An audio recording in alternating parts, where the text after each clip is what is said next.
ఇక రాష్ట్ర వ్యాప్తంగా కొత్త పోలీసు చట్టాలపై పోలీసులు అవగాహన కల్పిస్తున్నారు. ఇందులో భాగంగా భద్రాద్రి కొత్తగూడెం జిల్లాలో కమ్యూనిటీ కాంట్రాక్ట్ ప్రోగ్రాం నిర్వహించారు.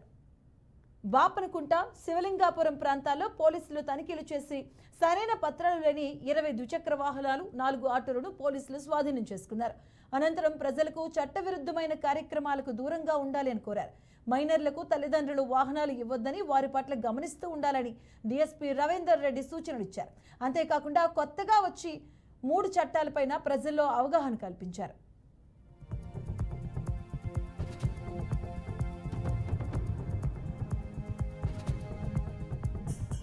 ఎస్పీ శ్రీ రోహిత్ రాజ్ గారి ఆదేశాల మేరకు ఇక్కడ కమ్యూనిటీ కాంటాక్ట్ ప్రోగ్రాం నిర్వహించడం జరిగింది. 90% పబ్లిక్ అందరు మంచోళ్ళు ఉంటారు. మీకు తెలియకుండా మీ కాలనీలో ఎవరైనా బయట నుంచి వచ్చిన వ్యక్తులు ఉండొచ్చు. వాళ్ళు ఏదైనా అసాంఘిక కార్యకలాపాలకు పాల్పడుతుండొచ్చు. వాళ్ళను గుర్తించడమే మా పని. దాని ద్వారా మీకు రక్షణ ఉంటుంది, మన పట్టణానికి రక్షణ ఉంటుంది, అదేవిధంగా ఎటువంటి నేరాలు జరగకుండా ఉంటుంది.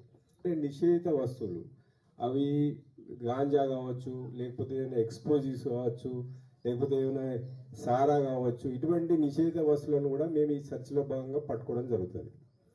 1 జూలై అంటే ఈ నెల 1వ తారీఖు నుండి మనకు కొత్త చట్టాలు వచ్చినాయి అని 3 చట్టాలు, బిఎస్ఏ, బిఎన్ఎస్, బిఎన్ఎస్ఎస్ 3 చట్టాలు వచ్చినాయి. వీటిని మనం కొత్తగా ఇంప్లిమెంట్ చేస్తున్నాం. మీకు ఇలా కొత్త విషయాలు ఏంటంటే, మీరు ఇప్పుడు డైరెక్ట్ ఏదైనా మీకు నేరం జరిగింది, నేరం ఎక్కడ జరిగినా కేసు పెట్టుకోవచ్చు. దాన్ని 0 ఎఫ్ఐఆర్ అంటారు. 0 ఎఫ్ఐఆర్ అంటే మీరు వేరే దగ్గర నేరం జరిగినా వేరే పిఎస్లో పెడితే మీ కేసు తీసుకోవాల్సిందే. కంపల్సరీ పోలీసులు కేసు తీసుకుంటారు.